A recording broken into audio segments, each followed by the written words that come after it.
လူမျိုးတို့တပ်ဖြတ်မှုဆိုပြီးတရားစွဲတာနဲ့ပတ်သက်လို့မောင်တော်မှာဖြစ်ခဲ့တဲ့ဖြစ်စဉ်ကိုကျွန်တော်ကသွားရောက်ကူညီခဲ့သူတဦးအနေနဲ့ကျွန်တော်မြင်တွေ့ခဲ့ရတာတွေမောင်တော်တွေသားတွေမှာဘယ်သူတွေကစပြီးတော့ဒီလိုဖြစ်ခဲ့တယ်ကျွန်တော်တို့ရောက်သွားပြီးကျွန်တော်တို့ကိုယ်တိုင်ကြုံခဲ့ရတဲ့အန်ဒီရယ်တွေပြောပြခြင်းတယ်အဲ့ဒါကြောင့်အားလုံးပဲမင်္ဂလာပါခင်ဗျကျွန်တော်တို့နိုင်ငံကြီးကို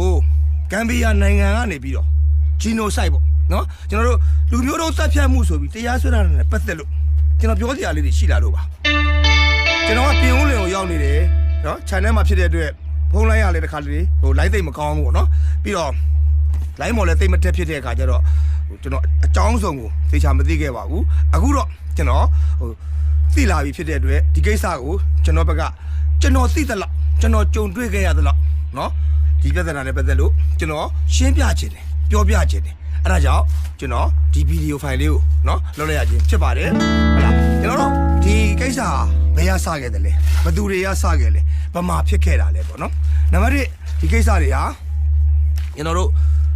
့ရခိုင်မှာရှိခဲ့တဲ့ကျွန်တော်တို့2012နော်ဘာသာကြားအရေးခင်းလိုဟာမျိုးနော်အဲ့ဒီလိုပဲကျွန်တော်တို့အခုအဓိကဖြစ်သွားတာကတော့ဟိုဘူးတီတော်မောင်တော်ပေါ့နော်မောင်တော်ဒေသမှာဖြစ်ခဲ့တဲ့ဖြစ်ရက်ကိုကျွန်တော်တို့ဆွဆွဲထားခြင်းဖြစ်ပါတယ်ပေါ့ဒါကြောင့်ကျွန်တော်တို့အဲ့ဒီမောင်တော်မှာဖြစ်ခဲ့တဲ့ဖြစ်စဉ်ကိုကျွန်တော်ကသွားရောက်ကူညီခဲ့သူတဦးအနေနဲ့ကျွန်တော်မြင်တွေ့ခဲ့ရတာတွေကျွန်တော်ကြုံတွေ့ခဲ့ရတာတွေကျွန်တော်သူတို့ပြန်ပြောပြတာတွေနဲ့ပတ်သက်ပြီးကျွန်တော်ကပြောပြခြင်းနဲ့ဗျဒါကြောင့်ကျွန်တော်ဒီဗီဒီယိုလေးကိုရိုက်ကူးဖန်တီးခြင်းဖြစ်ပါတယ်နော်အဲ့လိုသွားပြီးကူညီခဲ့တဲ့နေရာမှာဖြစ်စဉ်ပြီးချင်းကျွန်တော်တို့5ရက်အတွင်းကျွန်တော်တို့အဲ့ဒီကိုရောက်သွားခဲ့တယ်အဲ့ဒီထဲမှာလည်းကျွန်တော်ရဲ့မမောင်သက်ကျွန်တော်တငယ်ချင်းနောက်တစ်ခါ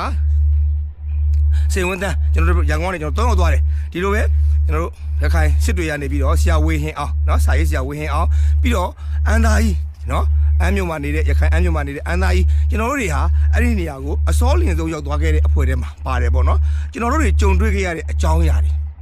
ဘယ်လိုတွေဖြစ်ခဲ့တယ်မောင်တော်တွေသားတွေမှာ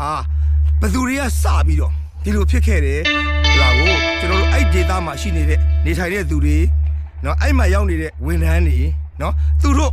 ့ကြုံတွေ့ခဲ့ရတဲ့အကြောင်းအရာတွေကိုသူတို့ကိုယ်တိုင်ပြန်ပြောပြတာရယ်ကျွန်တော်တို့ရောက်သွားပြီးကျွန်တော်တို့ကိုယ်တိုင်ကြုံခဲ့ရတဲ့အန်ဒီရယ်တွေကျွန်တော်တို့ဖြစ်ခဲ့တဲ့အဖြစ်တွေအားလုံးကိုကျွန်တော်အသေးစိတ်တင်ပြပေးသွားပါမယ်เนาะအဲ့တော့တချို့ဓာတ်ပုံမှတ်တမ်းတွေအားလုံးကတော့ရန်ကုန်မှာရှိတဲ့ကွန်ပျူတာထဲမှာဖြစ်နေတဲ့အတွက်တော့ဓာတ်ပုံတွေကျွန်တော်မတင်ပြနိုင်သေးပါဘူးပြီးရင်တော့ကျွန်တော်ဓာတ်ပုံနဲ့တကွကျွန်တော်တို့ဓာတ်တွေအားလုံးကိုရှင်းပါမယ်เนาะကျွန်တော်တို့အခုကျွန်တော်တို့ကိုတရားစွဲနေတဲ့ဂမ်ဘီယာနိုင်ငံကြီးကမြန်မာနိုင်ငံဆိုတာကိုသိချာသိသလားဘူးတီတော်မောင်တော်ဆိုတာကိုသိချာသိသလားသူတို့ရောက်ဖူးလာ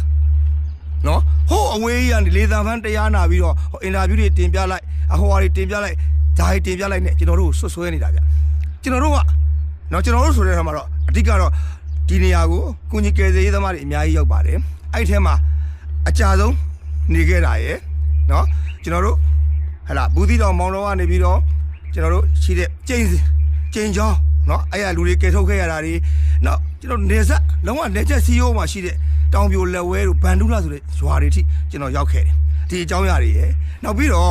့အဲ့ဒီရွာတွေမှာအဲ့လိုဖြစ်စဉ်တွေမှာခုနအထီးကယုံဖြစ်အောင်ဟလာကျွန်တော်တို့မလုတ်ခဲ့တဲ့ရွာတွေဘာသာကြားရွာတွေအများကြီးရှိပါတယ်အဲ့ဒီရွာတွေမှာကျွန်တော်ဖြတ်သွားတယ်ဖြတ်လာတယ်ပုတ်တွေဝယ်စားတယ်သူတို့ကကိုကြီးကယ်ဆယ်ရေးတွေသွားရင်ကြားထဲမှာသူတို့ရွာတွေထဲမှာကျွန်တော်တို့ထဲဝင်